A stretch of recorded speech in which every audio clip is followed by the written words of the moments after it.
Deities, deities, deities. Gods and goddesses. They are complicated. And in this modern world, for anyone new to paganism, polytheism, spirituality, witchcraft even to an extent, you may stumble across people mentioning deities and that they work with deities or worship deities. Now, you've probably heard of your ancient Greek and your ancient Egyptian and your Norse deities and all of this. But what makes them all different?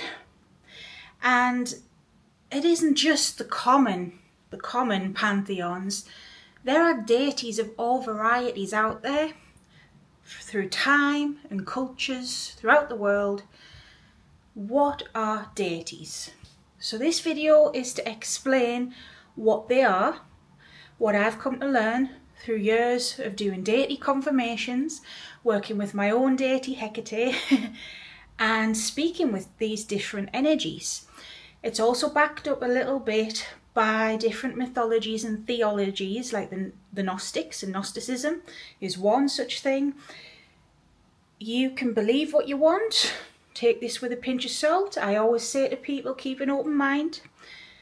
Don't just take my word for it, but like I said with the last whiteboard video I did, even if this is just a jumping point, even if this is just something for you to dip your feet into, dip your toes into, go look up stuff yourself and ask yourself, what does this mean? Then that's all well and good.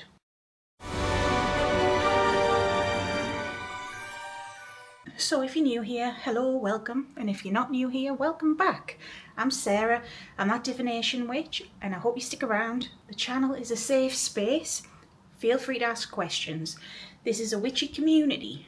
It's not just a channel. I set this up to help people and to help people help one another as well. Everyone's different. Everyone's got to start somewhere. Ask away, nothing silly. If you like that, you know what to do. Hit subscribe, and if you want to support the channel further, I've got a shop below where I offer readings and also Patreon. Go check it out if you're interested. All my stuff's below. I'm teaching tarot, teaching other things on there. Yeah, that's great. So, here we go with my pen. I'm doing this to illustrate it. I think this whiteboard is a good investment for some things. Hecate had me start to write a book on how to connect with deities, and I will finish it, I will. But until that day, because of time, if you want a book that will help you and is very useful, Spirit Work Primer. I reviewed it on the channel. Nag, the author's called Nag Shirati or something like that. Sorry if I pronounced that wrong. That's a good jumping point because he explains nuances that other people don't, okay? So, right. A lot of us are conditioned because of religion into thinking there's one supreme being, one true God, you know, the creator, if you want to call it that. And you may hear people calling this being creator, source, the universe. It's not wrong to say that, but source is not just one thing. Let me explain. At the beginning of all things, and science would call it the Big Bang, there was nothing. There was a blank whiteboard, right? And, oh, don't open the door, came to be from this nothing. So the squiggly lines are nothing. It came to be two things. And this is the case through most mythologies. A male and a female energy. The divine masculine and the divine feminine. A good example of looking at this is to look at the Hellenic mythos. Chaos is where everything comes from, and chaos is sometimes said to be feminine as well. I kind of get that, because I suppose that's what the Holy Sophia is and stuff like that. But I tie it in with this. I would say chaos, C for chaos, is the womb of life. And arguably, you could call this the source, you could call this the creator, but it would be a woman if it was a creator. It's not a man. But from source and chaos and whatever comes the male and the female, right? Now in Hellenic myth, we start off with chaos. She has Gaia and Uranus, and then they have kids and so on, and they've got kids, and then the family tree eventually goes down and down to eventually Zeus and his children. So it's a family tree. Sorry, it's a family tree all the way down. A lot of other myths are like that, a lot of other theologies are like that. I know the Norse myth, you've got Jotuns, which are technically what Titans are to the Hellenic Greeks. Shintoism is Anami and Izanagi, were the masculine and the feminine, the creators, that then sprouted off and had kids, Kami, you know, the different beings. So the way it works is each aspect, you know, say the feminine and masculine could have got together and had children, and then like I said, the children could have got together. I know it's incestual, but that's normally how it works. And then they could have had kids, and you know what I mean, like what I've just explained. In a family tree sense, for all pantheons, it's like that. But we're not just talking family trees. We're talking archetypes here, right? Oh. So all deities that you call upon, with the exception of a few, are either male or female dominated. And yes, they can shapeshift and they can, you know, appear as different sexes. Even Hecate can do that. Very rare she does, but she can. Loki is a good example of a shapeshifter. He's more androgynous. Another good example is Hermaphrodite. I believe that's how you say it. One of Aphrodite's children with Hermes. That's where we get the word hermaphrodite from. They were an intersex god. There are others that, you know, could do both. They are all-powerful beings. The rules of gender and sexuality, I know that's a very heavy topic. Doesn't apply to gods. They're higher powers. That's a very human problem. But there's no denying that there's masculine and feminine with the gods, and one area rules stronger than the other area, you know. So Zeus would be more masculine than Hera, his wife, for example. But it doesn't mean Zeus can't have some feminine traits, and Hera's certainly got some masculine traits to her. Not to say she's a manly man or anything, she's a beautiful, classy lady, but she's fierce and powerful, you know. So it's nuanced, but I'm trying to break it down. So we'll go from this, okay? So a common theme I've noticed through all pantheons is the archetype energies. All pantheons have the creators like this, and then they'll have gods like a sky god, that's normally the king of the gods, your Zeus figures, your Baal figures, your Yahweh figures, Perun, come on, there's more off the top of my head, there's loads, I can't think, but your sky gods, you've got your war gods like Ares, Tyr, Mars, you've got your wisdom gods, Thoth, Mat, although Mat's a female, but you do have female wisdom gods because Athena would be. Themis, technically, like, there's different archetypal energies. And the more primordial the gods, what I've noticed with the archetypes is, so for example, you've got Themis, I believe it's Themis, isn't it? So Themis is the primordial justice and law. deity, okay? That means she's a personification of justice and law. But then you've got Athena, who is justice as well as one of her attributes. Warfare is another. Creativity, music, poetry, you know, all these other things she likes as well.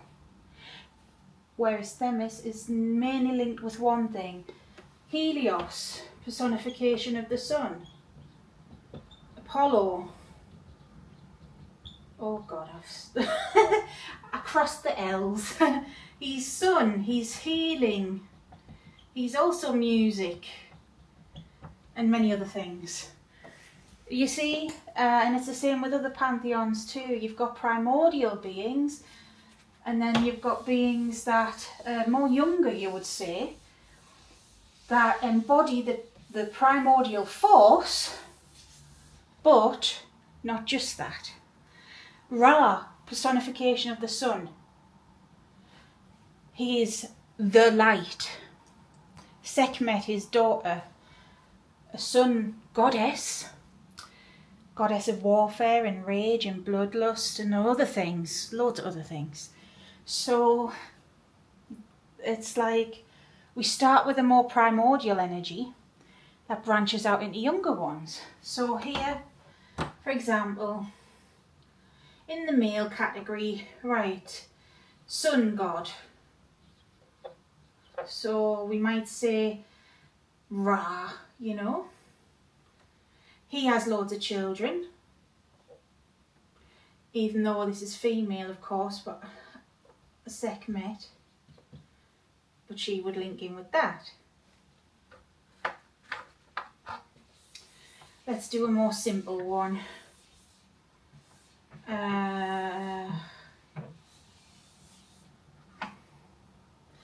My mind's gone blank. That's not good. We'll go with the female because I know more about females. We've got Gaia, earth goddess, okay?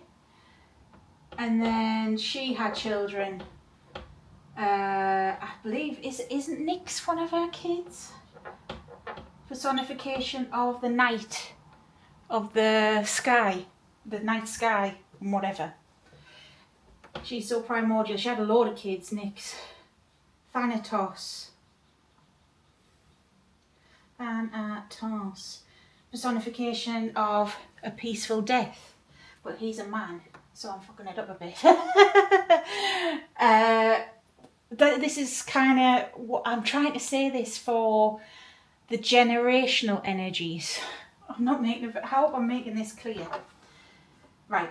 But aside from generational energies and the archetypes, what I've explained there, what I have noticed, right, is with your male and your females, this is across pantheons, you've got your different archetypes, right? So, war god, war goddess, right? Here's an example, war gods, war goddess. Alright, Aries, Tyr, Mars, that's the top off my head. Freya, Athena, Minerva. Okay. Different pantheons, same archetype is what I'm trying to say. Another one. God. Love. I know it's two sides of the same coin here. Love. You've got Cupid, Eos. He's more primordial. Eros is Aphrodite's kid, which is Cupid. Aphrodite, Venus, Hathor. I know Freya is one, but do you get the point? So if I wanted help with a love spell, if I'm a witch, or if I want to worship a love goddess or god, I might go to Cupid or Venus or whoever else. When when it boils down to it, all deities are separated by the masculine and the feminine. All pantheons, you know, we'll do it a bit easier. So I'll draw a squiggly line, male, female, right? And then there's the primordial chaos at the top, that's the dots, right? So you've got love, Freya, Venus, love, Eros, Cupid. I'm just quickly writing some. War again, Tia, Aries, War. I've put Aries. Oh, I've put the males on the female bit. Diddly doo. Goddess of War. Sekhmet. I'll put Freya again and put a point. To prove a point, sorry. Beauty. I guess there's not as many men like that, but I straight away thought of Narcissus. Freya is also beauty. Hathor. Okay. See where I'm going with this? Probably not. Mother. Father. So Zeus could be a father. Odin. Thor could even be a father. Lords could be a father. Balder. Baal. Sophia. But she could also be something else. Hecate, Frigg, Isis. Do you get me? And then, I don't know, magic. Magic. Archetypes. My writing's terrible, sorry. Hecate, obviously. Hecate. Hermes. Helios, Aradia, Diana, but then also, I don't know, Moon. Moon is also Diana, Selene. I'll put Art for Artemis, Moon. Can't spell his name, Sue. Yomi. And Khonshu. These are just some examples. Excuse my bad writing. I hope you can see. So what I'm trying to say here is there are many deities that fit many roles. So I want moon energy, right? Selene is the personification of the moon. She's the titaness of the moon. But then there's also Diana, who's linked with the moon. But Diana isn't just a moon goddess, she is linked with magic, just like Hecate is. But I haven't got it on the board, but she's also a huntress. But Artemis is also a huntress. Skadi in the Norse is also a huntress. And then it's not just a huntress, so Skadi's a winter goddess. This is not on the board. Who else is a winter goddess? Morana or Mazana from Slavic pantheons. Frau Hall. But Frau Hall is also a warrior and a Valkyrie. And who else is? Freya. See, it all links in. So, all it is, despite all of this, when we boil down to it, is our male, our females, and the archetypal energies of them all. And then from the archetypal energies, we get different faces. Fathers, you know, Baal is a very different energy to Odin, as an example. Both very powerful in their own ways, leaders of pantheons, but very different. Odin's very different. He's linked with magic too, you know, and he's linked with war. and wisdom, which is not on here. But they're so nuanced, you know. So if I wanted war energy, if I wanted, I don't know, I could call on Tyr if I was calling on the Norse pantheon. I could call on Odin. I could call on Freya, or even her brother Freya, who does have some elements of that. There's many that I could call on from that pantheon. But outside of that pantheon, what if I called on Ares or Mars from Roman? But then in Roman pantheon, there's also, I forgot to put her on there, Bellona she's called. Bellona. That's not very good writing. She is a Roman goddess of war. But she wouldn't just be a goddess of war, because she was meant to symbolise Rome itself. And it's that prestige, it is that energy of the empire of old, you know. And if you were, I don't know, getting in touch with, say, ancient ancestors from then, that would be a good shout. So ultimately, it's your male, your female, and your archetypal energies.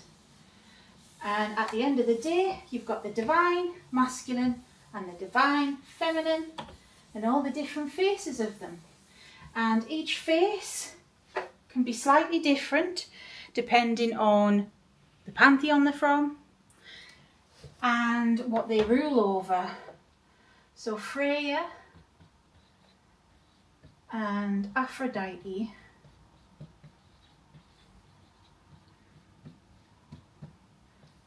two very different ladies, but very similar too. Some people say they don't get along, but honestly, I don't think they give a shit. Aphrodite, goddess of love, obviously, beauty, seduction. When you think of Aphrodite, automatically you think of gentle energy, don't you? It's not all she is, though. She does have a warfare aspect, and she can be kick-ass, but it's not as popular as her default, if you see what I mean. And Freya is just as beautiful, you know, love, beauty. She also is a goddess of magic, I forgot to mention that. Aphrodite maybe, I don't know, but technically any god could be, but she teaches cedar, which is a bit like shamanism in a way. The vulva, that's a thing, let's not get too much into that. So her default though is more war orientated, I would say. People will say she is head of the Valkyries sometimes. She has first pick of people even before Odin. She's very respected, very fierce. And it's the culture she comes from, because in Norse myth, most of the deities are war gods in their own right, and Germanic, because of the peoples. It was very much a conquering nation. They were very much a nation of explorers, adventurers, and they used to conquer the lands. That's what Vikings were. The job role of a Viking did that. I come from a place, if you've ever watched the Vikings, where I live is where they landed in England. I have that ancestry because of that. But yes, see what I mean? How it's slightly different energies. Aphrodite, automatically, I know she's not just this, okay, but I think of dolphins, I think of mermaids and Cyprus, because she's from Cyprus. And I think of that lovely, soft, having a nice time on the beach and just, blissful energy. And Freya, I do think of beauty and gold and being a badass powerhouse woman. Not to say Aphrodite isn't, I don't mean it like that. But that's the default picture in your mind. So human psychology if that's what you're looking for, you might get Freya over Aphrodite. But it all depends as well on your ancestry, what you're drawn to, who you're drawn to as a person, and past lives, things like this. It all depends on that. But ultimately, it's the male and the female. I suppose that's one thing about Wicca I agree with, in a way. Your traditional Wiccans, I'm not calling everyone this, I know there's nuances to it that I don't even know about. But back in the day when I first started, when I was like 14, and all there was Wicca, we learned about the god and the goddess. The triple goddess and the horned god, which, let's just draw their symbols, eh? There's a crappy horned god and your triple goddess. That's Wiccan, right? But still, at the end of the day, whether it's Wiccan, whether it is demonology, because a lot of demonology, ceremonial magic within the left-hand path, I mean, when you call up on the towers and things, it's a bit like Wicca. Call up on the corners, in a way. They hate that I compare it, both sides, but it's true. Magic is like that. But not everyone practices magic, I know. But yeah, from this belief, those are the origins. Now, to get a bit more complex, I've already mentioned it, but you've got the primordial womb. I don't know, I'm trying to draw a womb. That's meant to be the womb. I guess it would be, because the male and the female energies. And then all the archetypes branching off: war, love, mother, I don't know. Sarah's still having a mind fart. War, love, motherly energy, flipping hell, I don't know, fertility, shove it like that. King, gods, fatherly energy, war, love, right, whatever, doesn't matter. I was just having a mind fart, right? But ultimately you've got your different archetypes, and then it'll branch off. So I don't know, Hathor,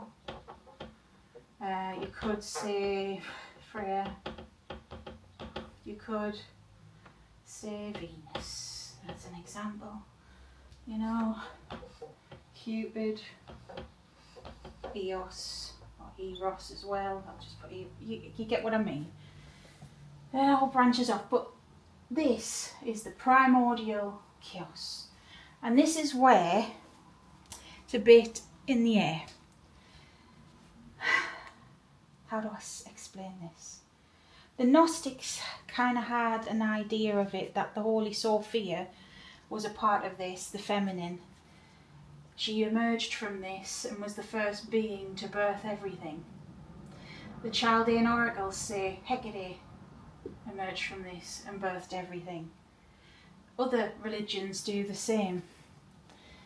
I want to say that this is female, you know, like I said at the beginning, and my gut says it is. Let me know what you think. But ultimately, it is the force that kick-started everything. It's the universe, it's the creator, it's the source. That's what that is. Yeah. And the rest, a history sort of thing. And this boils down as well, just to say Yahweh, he was a Canaanite god of war, and he was a king god before he became the Abrahamic Christian Jewish god. I'm not dismissing those religions, but he would still be in with the king gods. He would not be this, he would not be a creator in that sense. He might have aspects because of them. But what I would say is his angels, and sometimes saints, depending on the branch of Christianity, etc., would fit other archetypes. Saint Anthony always pops into my head. He is the patron saint, I believe, of children, looking after children.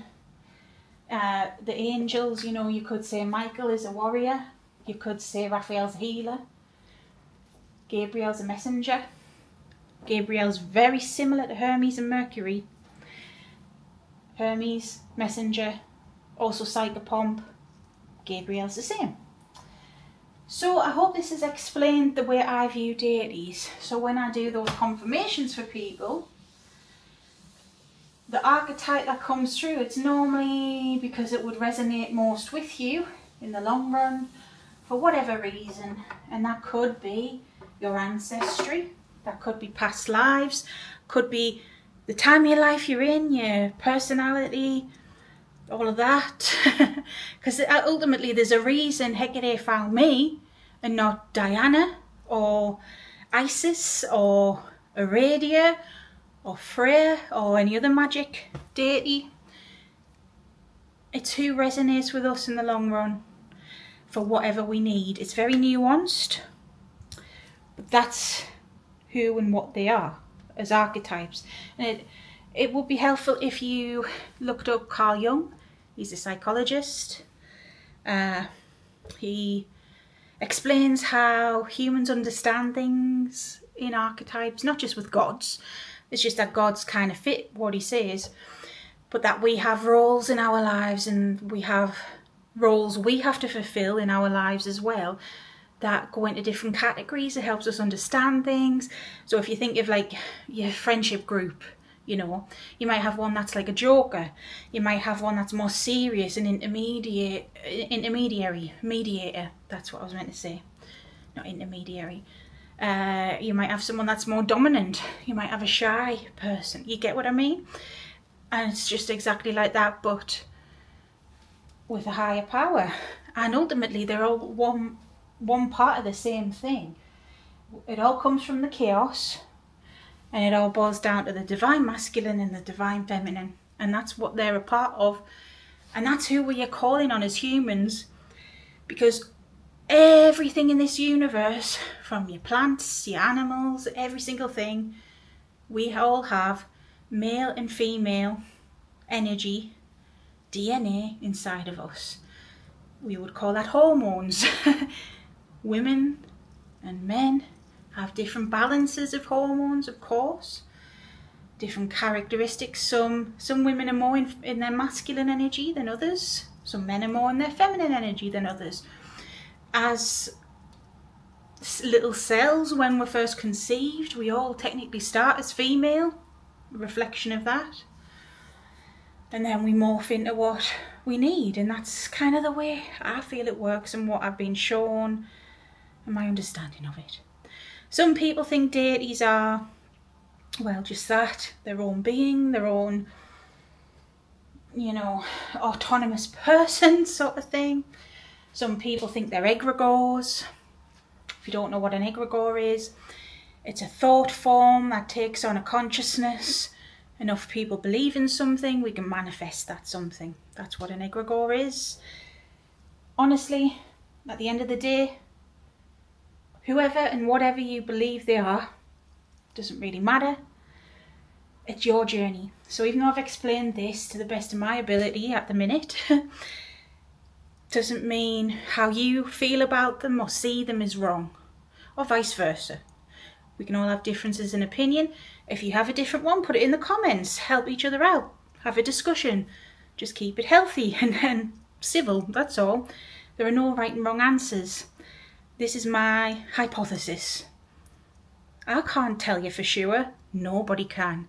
Not even the monks that translated the Bible could tell you. You know what I mean? We're all only human. And we're all just trying to live. Anyways, if you made it this far, you may as well go check out my other playlists on deities and spirits and different things like that. If you made it this far as well, you may as well hit subscribe. And thank you for being here. Thanks for listening. Until next time, stay safe, stay witchy. Bye.